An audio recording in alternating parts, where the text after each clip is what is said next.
you're confident that the technology has gotten good enough that you can use it to do moderation at a platform of Roblox's scale. The scale we're at is absolutely mind-boggling. You don't think you have a problem with predators on the platform? I think we're doing an incredible job at innovating relative to the number of people on our platform and the hours in really leaning into the future of how this is going to work.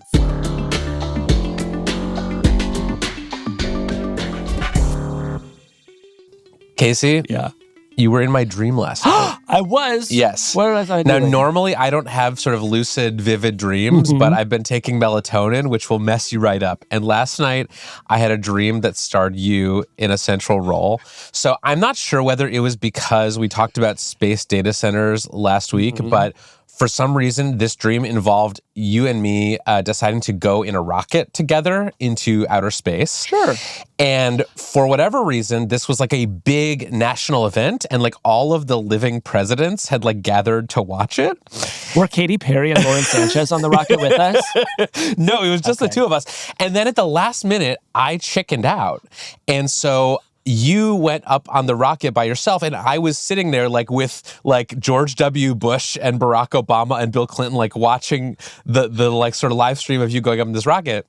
And then here comes the sad part. The rocket exploded. Oh, no. And I kid you not, I was sitting there in my dream watching this exploding rocket and like falling into like deep sorrow and grief about your death. And the TV news anchor who was like reading your obituary was sort of talking about, how you were like the, founder of Platformer and co-host of Hard Fork. And the punchline of this dream right before I woke up was that George W. Bush turned to me and said, Hard Fork. Now that's a weird name for a tech podcast. And that's when I woke up. I'm Kevin Roose, a tech columnist at the New York Times. I'm Casey Noon from Platformer. And this is Hard Fork. This week, Roblox CEO Dave Baszucki on how the company is responding to widespread allegations that it has become unsafe for children and what level of responsibility the gaming platform has to protect them. All right, Kevin. Well, now we'd like to turn our attention to a really serious topic, and that is what has been happening on Roblox, the very popular online gaming platform. Before we get into that, though, how much would you say you know about Roblox? I know that it is a very popular gaming platform for young people, for children. I know that it is breaking all kinds of records in terms of how many people are using it. And every time I see a number about how many users it has, it makes my head spin a little bit. And I think, wow, that seems really big. We should pay attention to it. Yeah, and this is an interesting one because Roblox was around for a long time before it got big. This is a company that was founded 20 years ago. The original product launched in February 2006, but its growth really accelerated during the pandemic when millions and millions of kids are stuck at home and they turn to Roblox to find things to do.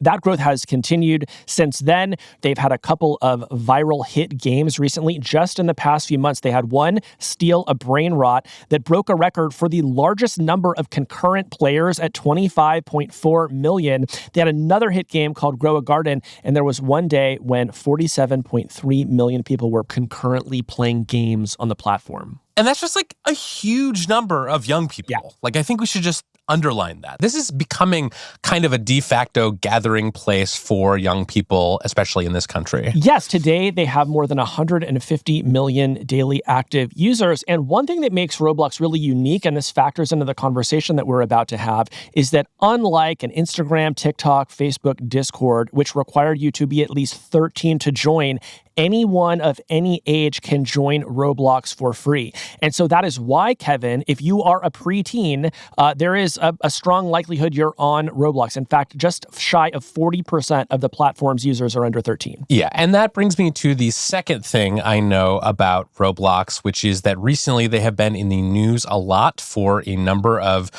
pretty troubling child safety problems that they've been having. I've read stories and seen segments on the news about predators who are using Roblox to link up with young children, maybe lure them to another platform where they can ask them for pictures or engage them in sort of manipulative grooming behavior. There have been a lot of very upsetting stories about things like that happening on Roblox. That's right. Often these same predators, Kevin, are paying children in Robux, the currency of the platform, to entice them into compromising positions. It's really, really upsetting. And regulators and lawmakers are starting to take notice. So 3 states have filed lawsuits against Roblox over child safety issues this year: Louisiana, Kentucky, and Texas. Florida's attorney general launched an investigation into the company. And right now there are more than 20 lawsuits accusing Roblox of enabling sexual exploitation filed in federal court this year. That was according to a story by your colleague Eli Tan in the New York Times. So how has Roblox responded? They've rolled out a number of safety features in response. They have parental controls. And this week, they announced their latest feature, which is requiring users to undergo age estimation if they want to chat. So if you want to chat with somebody, you're going to have to scan your face. Now, prior to this, though, Kevin, for many, many years, any adult has been able to contact any child on Roblox, and that seems like that has been the start of so many of these problems. And it has just raised the question, why has it taken the company this long to get this problem under control? So to talk about that change and the company's broader approach to child safety, we invited on Roblox co-founder and CEO Dave Baszucki. Dave has been at the company since the beginning. You'll hear him say in this interview he was also one of the original moderators of the platform. That is something that he did when the company was quite small. Now, of course, his portfolio is a lot bigger and there is a lot more pressure on him. Yes, and I would say the stakes of what happens at Roblox are higher than just what happens to the children who use Roblox. I would say this is a story that has a lot of bigger implications for the rest of the internet. Right now, we're at a time where child safety online has become a huge topic for regulators and parents around the world. We've talked about a number of laws and bills that have been introduced to try to protect children, and a number of features like age verification that states and companies have been rolling out or mandating to try to get a handle on some of these problems. All of this is swirling around Roblox right now, and so I think it's a really important time to talk to its CEO about how they are dealing with these challenges. Yeah, this wound up being a pretty tense conversation. I think you'll hear that in the interview, but we thought it was important to try to ask these questions of the CEO directly. We also range a bit further afield, including what he thinks about prediction markets on Roblox. Yeah, and just a little bit of context about that. This was something that we were talking about in the hallway before we started the interview. Dave said that he is a fan of Polymarket, the prediction markets, and so just know that when he brings that up toward the end of this interview, that did not come out of nowhere. That was sort of an attempt to continue a conversation that we've been having before the mics were on. All right. When we come back, we'll be joined by Roblox CEO Dave Baszucki. Dave Baszucki, welcome to Hard Fork. It is great to be here. Thank you.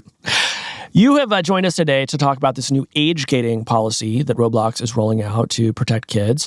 And I think we should start by just talking about the scope of the problem here. What has led you to this point, and how do you think of the problem of predators on Roblox? We think of it not necessarily just as a problem, but an opportunity as well. How do we allow young people to build, communicate, and hang out together? How do we build the future of communication at the same time?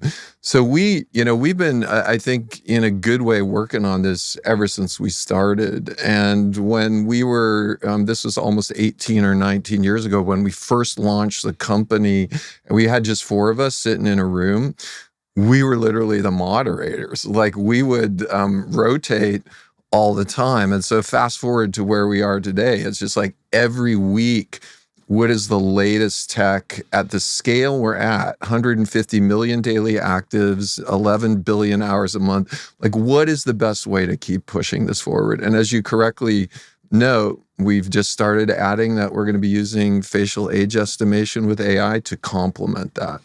Right. So tell us a little bit about how this works. All users of Roblox now, if they want to communicate with others, they're going to have to kind of submit to a face scan? That's correct. And I think long-term face scan isn't the only signal. Like, mathematically, the more signals that are convoluted, the better the accuracy and the better we can get. So we already have signals. We have behavioral signals. We have photo ID upload signals. We have user suggested age.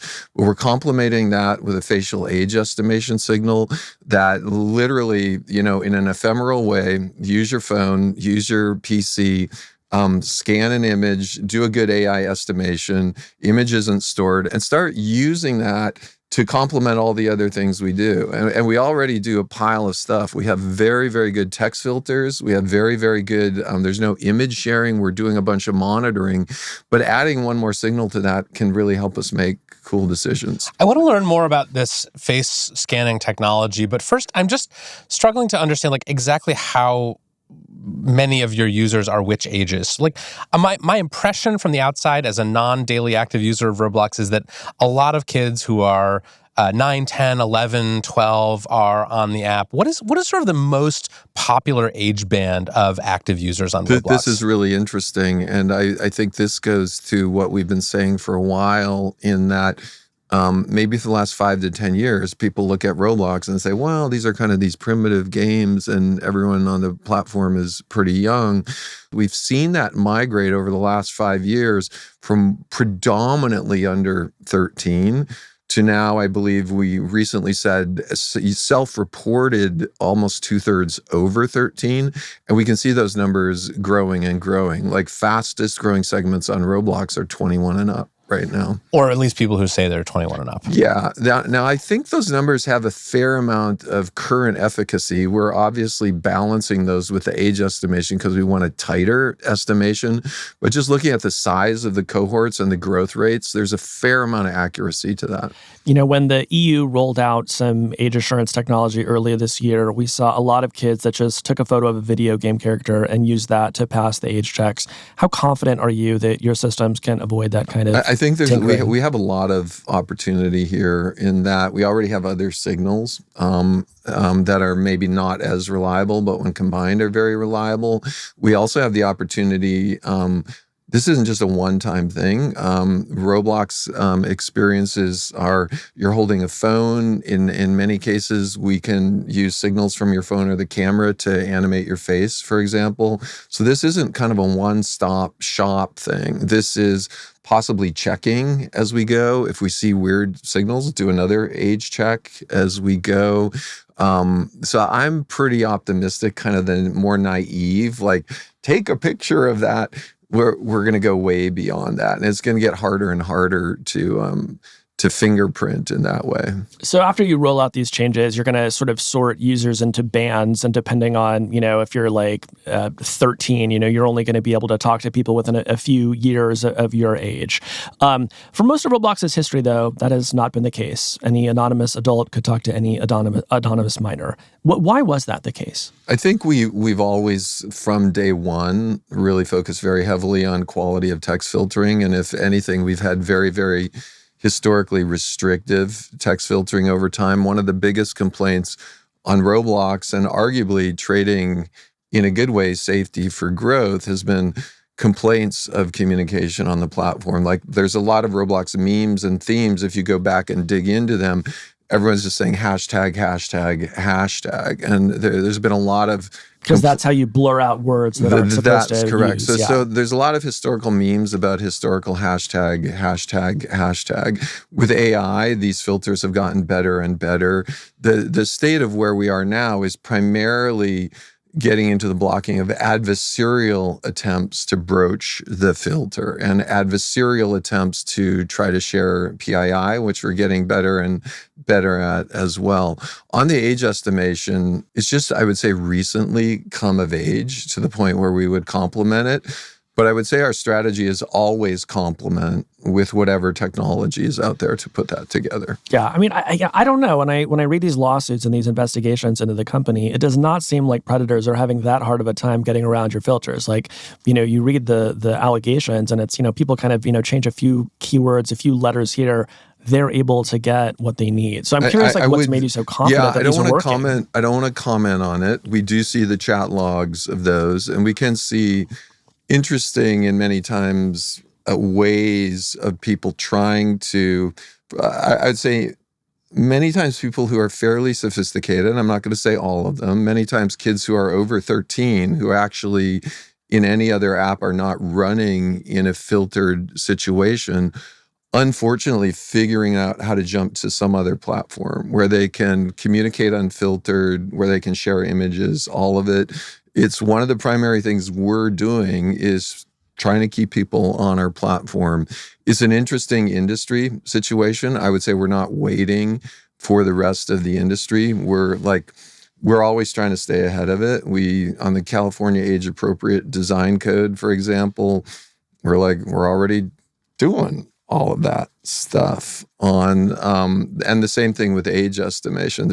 We're not doing this because of any laws that are coming. We think it's the right thing to do. Yeah, I mean, you mentioned sort of kids leaving the platform, and it does become clear in this lawsuits that Roblox is kind of, where predators go to find kids, but then they I would say in the lawsuit or the press, yes, I would categorically reject the actual description of what you're saying. Yeah. But yes, what you might read in the news would portray it that way. But you don't think you have a problem with predators on the platform? I think we're doing an incredible job at innovating relative to the number of people on our platform and the hours in really leaning into the future of how this is going to work. So let me ask the question about the other platforms, though, because I agree with you that this is not a story about one company. Like what we see is predators will come to a place like Roblox, then they try to get a child somewhere else. Like Discord is a platform that kind of comes up a lot. It seems to me like you could probably stop a lot of abuse if you prevented those platform shifts from happening. So like what can you do in that regard? Like,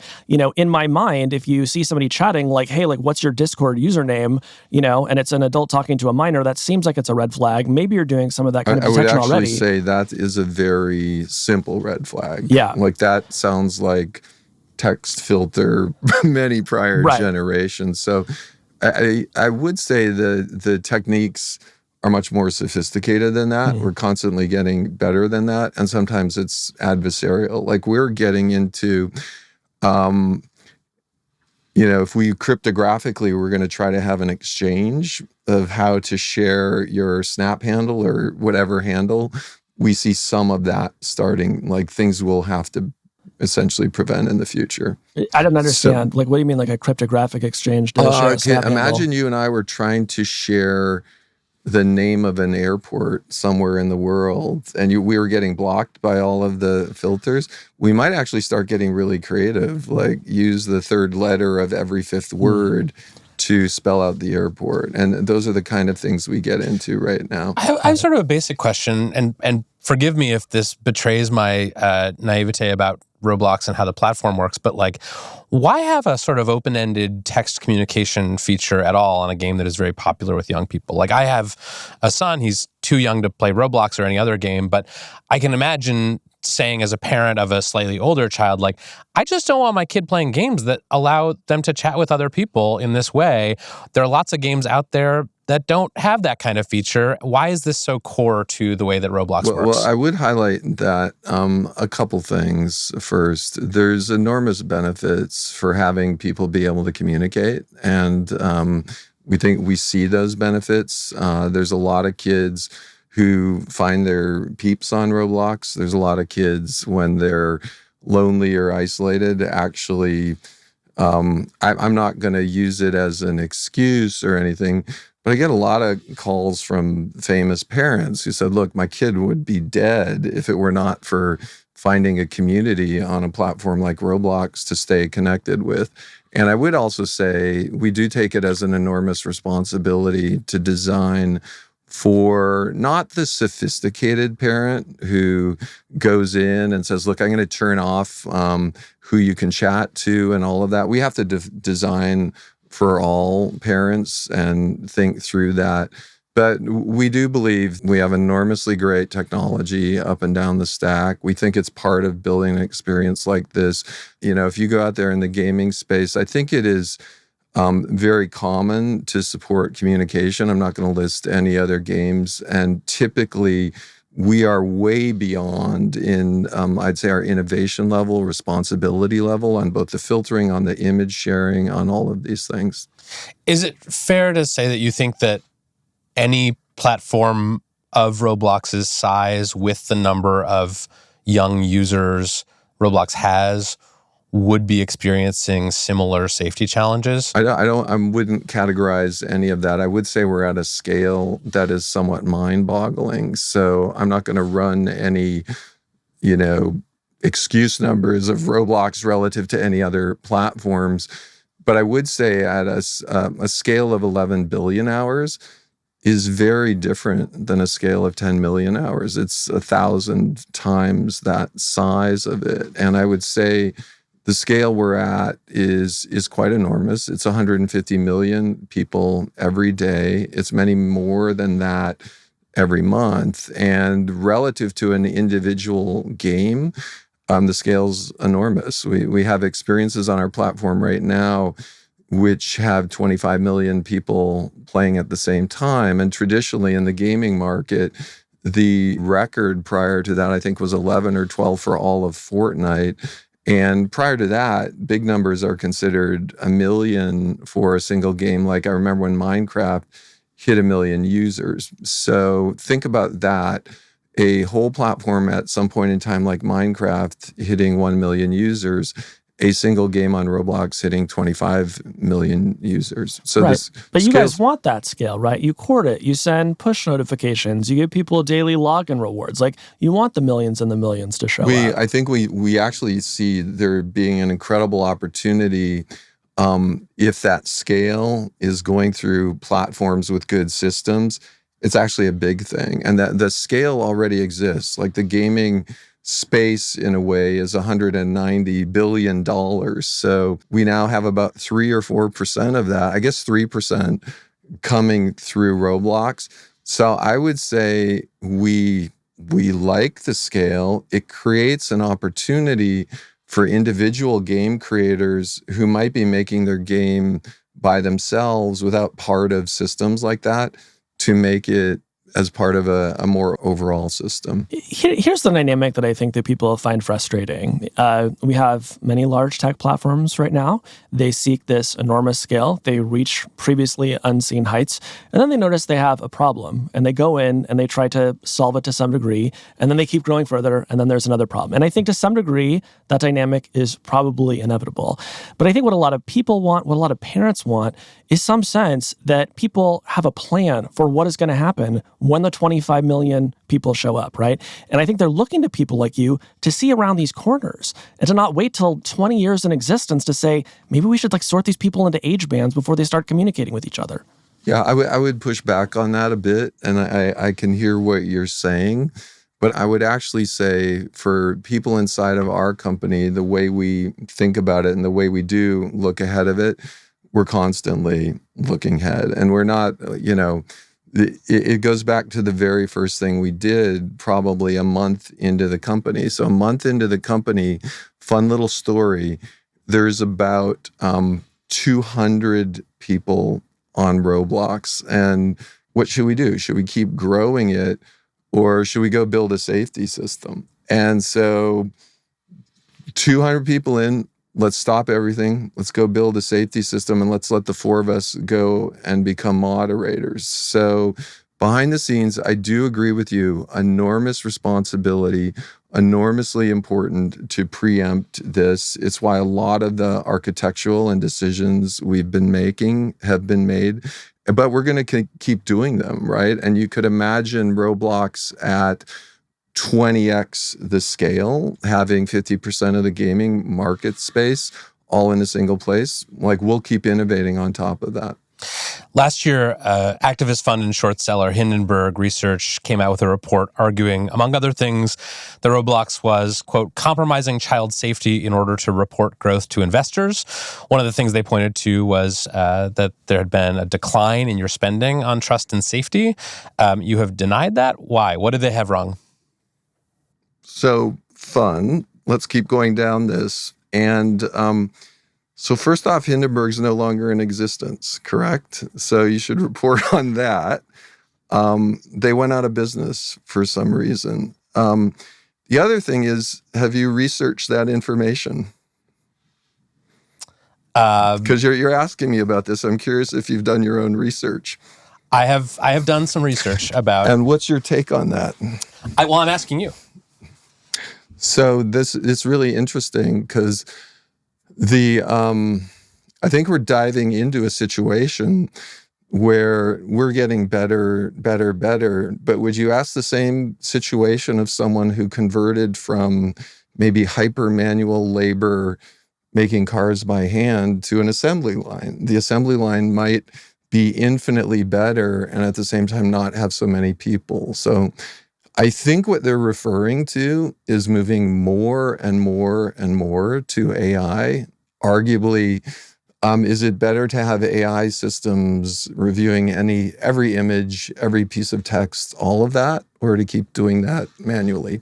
So I think that was a misnomer. And I think if you interview anyone in our safety team or safety systems, that would be just part of making our systems better. So just so I have the clear response, the argument is that the shift has been from a more manual safety team and system to a more automated review process that may do a better job, even if it costs less to operate. Because I would actually lean in harder. The shift would be constantly moving to higher quality, more accurate, and more diligent systems. Can we review more? Can we do more better?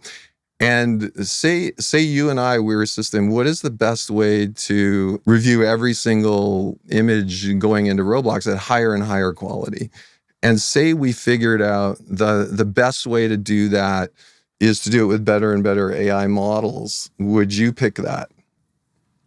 Yeah. Good. So you're aligning with what we did. High five. But I've also been covering social networks. Thank you for supporting. Thank you for supporting our Roblox decision matrix. I also remember 15 years ago. I'm so glad you guys are aligned with the way we won Roblox. Right. I also remember 15 years ago when Mark Zuckerberg was saying, "Is this a stealth interview where actually you love everything we're doing and you're here to stealthily support it?" We were told you wanted to come in and talk about your new age gating technology, so we thought we'd get into it. Let me just finish this. I totally buy what you're saying about using the best technology on the market to keep people safe. And I want to highlight, I came here because I love your podcast and came to talk about everything. So if our PR people said, let's talk about age gating for an hour, I'm up for it. But I love your I thought I came here to talk about everything. Got it. Oh yeah, we're going to talk about steal a brain rot too. That's part of my plan here too. But just to finish the thought, like Casey and I both covered social networks back in the 2010s when it was very popular for people like Mark Zuckerberg to say, "Oh, we're going to use AI to solve all of our content moderation. It's going to take down everything that's scammy or false, and we won't need these people anymore." And investors loved that. And then they tried to do that, and they found that actually, the systems weren't that reliable yet, and maybe they were taking down too much content, or maybe they were missing stuff that was bad. I mean, look at all these social networking companies. Like, go to 2016, for example, which is a reliance on automation and whatever. We've seen a lot of things where not being on top of what's going on in your company and these algorithms leads to a lot of weird dystopianness as well. So I think we saw in 2016 those algorithms got a little kind of into an optimization loop on weird things as well. So I think, anyways, I love your questions. I'm glad you guys are supporting how we're running Roblox on our AI technology. You're confident that the technology has gotten good enough that you can use it to do moderation at a platform of Roblox's scale. The scale we're at is absolutely mind-boggling right now, like absolutely mind-boggling. And every system, image review, text review, all of that constantly getting better and better. So, I mean, look, I can tell you're getting a little bit frustrated here. I'm actually not frustrated. I'm so excited to talk. I thought we were going to be talking about funny things in the industry and all of that.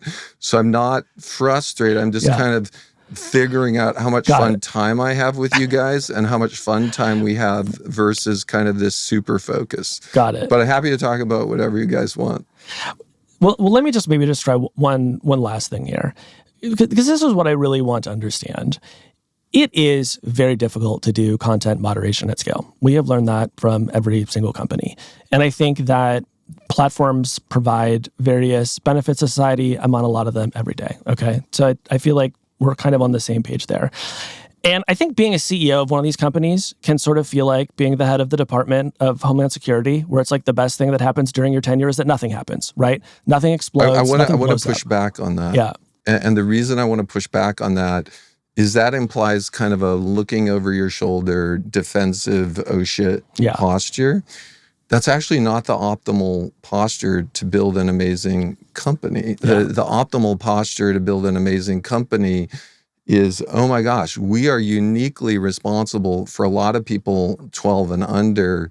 There's so much constant learning, constant innovation, that if we can do this right, like the future is really continues to be big and bright. And I feel we're uniquely in an opportunity to do excellent work in this 6 through 12 zone, where many, many other platforms, bounce off of it because they just can't do it. And they're just not doing it right. Right. So that is not how we run the company. We view it as a high responsibility situation, but an incredible opportunity if we can do it right.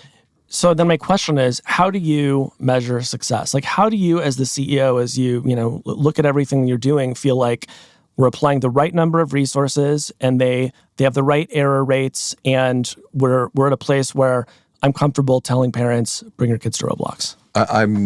We see all of those metrics internally all the time. They're not publicly shared. We're watching filter rates. We're watching this rate. We're watching all of that rate. Those metrics constantly get better as we add more and more AI on top of it. As you said, we're constantly running at a higher scale as well. My kids are on Roblox. We have thousands of people in the company. Their kids are all on Roblox. But I would say, and I've said it on other things, if a parent is the ultimate arbiter of responsibility, and if a parent out there for any reason is not comfortable their kid going to the park, not comfortable their kid playing with a certain toy, not comfortable being on Roblox, who am I to say, right? And so I do leave that to the parent's responsibility. I just operate as an example. What would I do with my own kids? When we come back, more of our interview with Roblox CEO Dave Baszucki.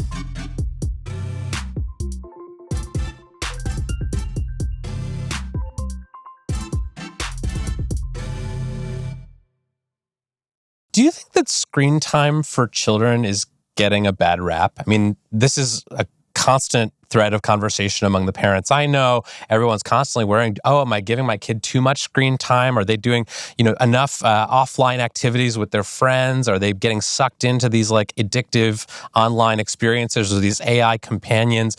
What is your view on screen time for children?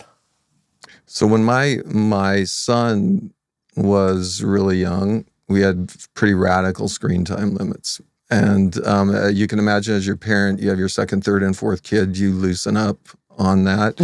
I'm actually kind of supportive of it in a way. And I think, I do think there's a bunch of contributing factors, like what is the ratio of blue light to non-blue light? How much of the screen time is solo consumption versus group consumption?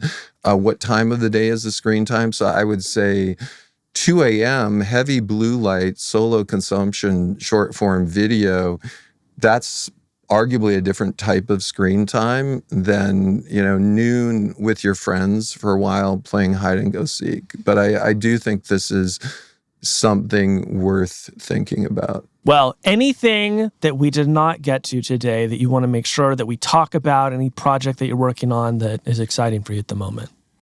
Oh, wow. I thought we were going to talk about Polymarket and dropping things into Roblox earnings calls. Wait, where are you on Polymarket?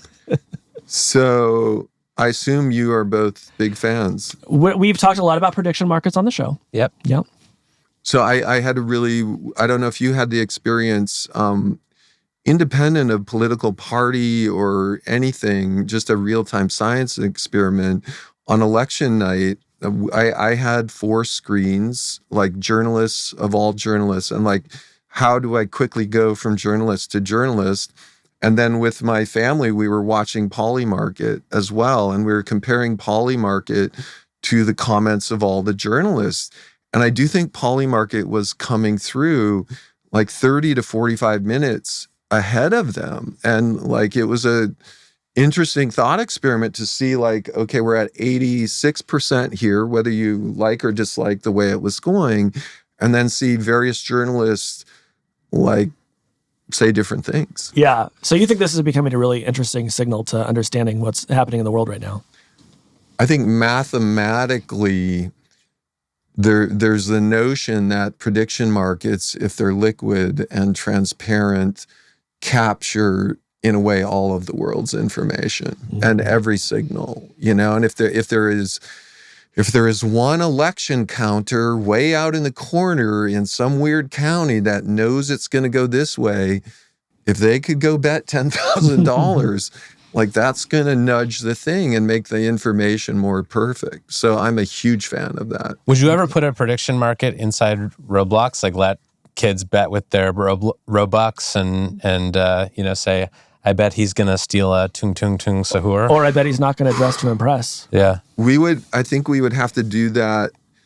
Once again, I'll share some of the complexity. Yeah. Every single country in the world has different legislation around loot boxes and kid gambling. Mm-hmm. And so we would have to be, it sounds very fun and obvious. Like I love that. Oh, to be clear, I think this is a horrible idea. I was just interested if you were thinking about it. Well, I actually think it's a brilliant idea if it can be done in an educational way that's legal. And so I imagine a no free Robux, no free prizes, just a game called the Dress to Impress Predictor, where it's not like trying to get kids money or anything like that. I would be a big fan of it.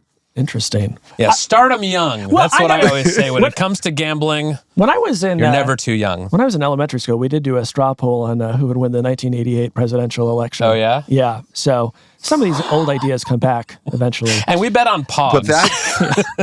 But the straw poll was not a prediction market. Right. And if you gave every kid 10 cents of lunch money, and who had, like, some of them got to buy an extra snack and some lost it, you could get a completely different result than the straw poll you would get in any fifth grade classroom. Interesting to think about. Okay, we're out of time, but Dave, can I just make one selfish request of you? Yes. So my kid right now is about 3.5 years old. Presumably, sometime, maybe 4, 5, 6 years from now, he's going to ask me, can I play Roblox? Oh, it's going to be about a year from now. Probably a year from now.